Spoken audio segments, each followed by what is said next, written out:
México, al igual que el resto de países, tiene un ordenamiento jurídico el cual contiene nuestras normas, leyes, derechos y obligaciones, al igual que los protocolos que debemos de seguir para resolver ciertas cuestiones. Sin embargo, hay que dejar en claro que el ordenamiento jurídico de México no es el único que existe. De hecho, todos los países tienen la soberanía y capacidad de poder determinar su propio ordenamiento jurídico, uno que se adecue a las necesidades de su propia sociedad y que de esta manera pueda resolver sus propias controversias. Y esto es más que lógico, porque cada país tiene necesidades que involucran directamente a cómo se desarrolla su sociedad. Pero aquí va una de las cuestiones principales y que en su momento generó mucho conflicto. ¿Qué es lo que ocurre cuando el resolver cierta controversia involucra a dos extranjeros? ¿Qué leyes se aplica? ¿Qué ordenamiento jurídico es el requerido para solucionar sus controversias? Ante esta situación de incertidumbre y falta de certeza sobre cómo se debían solucionar estas cuestiones, llega la Conferencia de La Haya en 1893, la cual, de hecho, en su estatuto y en su primer artículo, nos dicta que tiene por objetivo elaborar en pro de la unificación de las normas que dictan el derecho internacional privado. En esta conferencia se abordan muy diversos temas de derecho internacional privado, aunque abundan principalmente aquellos de carácter civil, y estos convenios designan la forma en que se deben de resolver estas controversias que tienen este elemento de extranjería. México inicialmente no formaba parte de la Conferencia de La Haya, pero fue el 18 de marzo de 1986 cuando se suscribió a ella y muchos de sus convenios entraron en vigor en nuestro país. Entre 1954 y 2008 fueron adoptados 38 convenios por parte de la Conferencia de La Haya. De esta manera, estos convenios tienen que ver directamente con el ordenamiento jurídico de cada país que los suscribe, porque resultan un esfuerzo de unificación del derecho internacional privado. Como lo mencionamos anteriormente, México se encuentra suscrito a muchos de estos convenios. Sin embargo, nos encargaremos únicamente de hablar sobre 3 de ellos. Convenio por el que se suprime la exigencia de legalización de los documentos públicos extranjeros.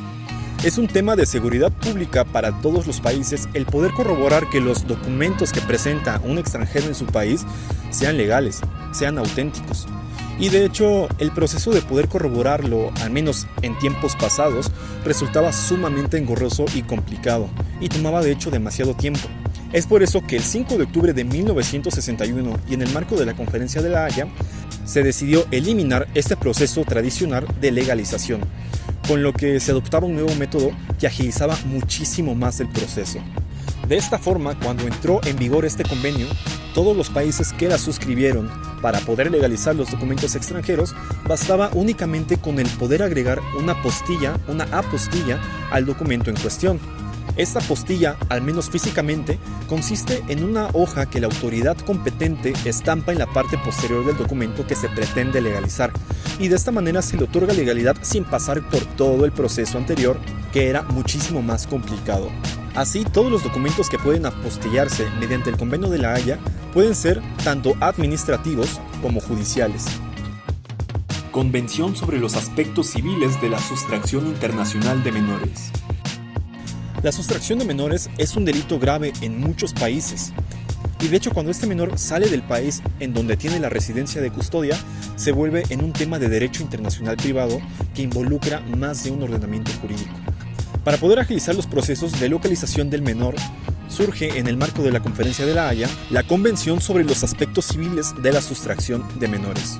Para este efecto es necesario el poder definir 2 conceptos principales: el derecho de custodia y el derecho de visita.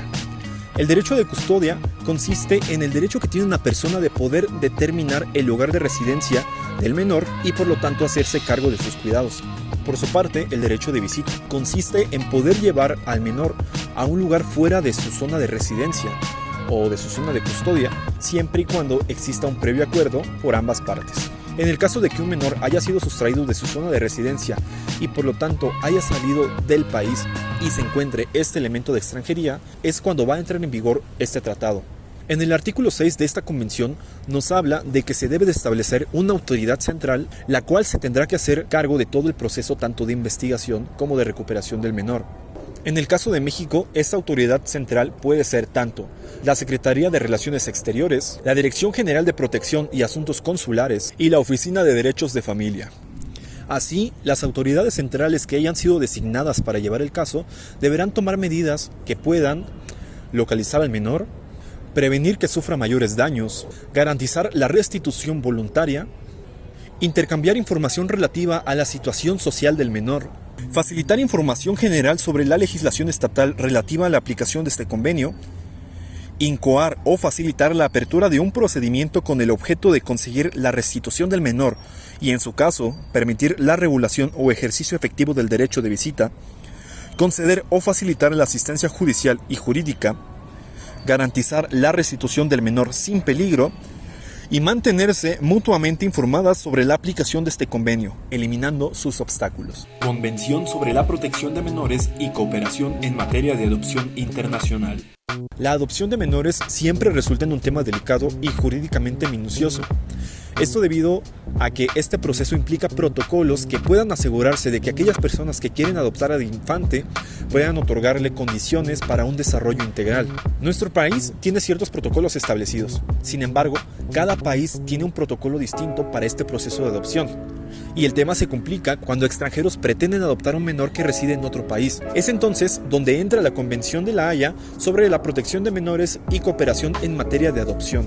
Para este proceso, y acorde al capítulo 2 denominado Condiciones de las adopciones internacionales, se estipula que las adopciones solo pueden tener lugar cuando las autoridades competentes del estado de origen han establecido que el niño es adoptable, ha constatado que responde al interés superior del niño y se han asegurado de que las personas, instituciones y autoridades cuyo consentimiento se requiera han sido asesoradas e informadas de las consecuencias de su consentimiento, especialmente por lo que hace al mantenimiento o ruptura de los vínculos jurídicos entre el niño y su familia de origen.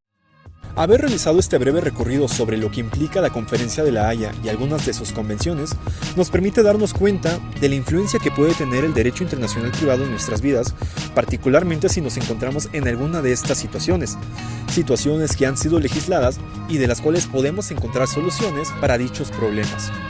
Pero cuéntanos, ¿tú qué opinas al respecto?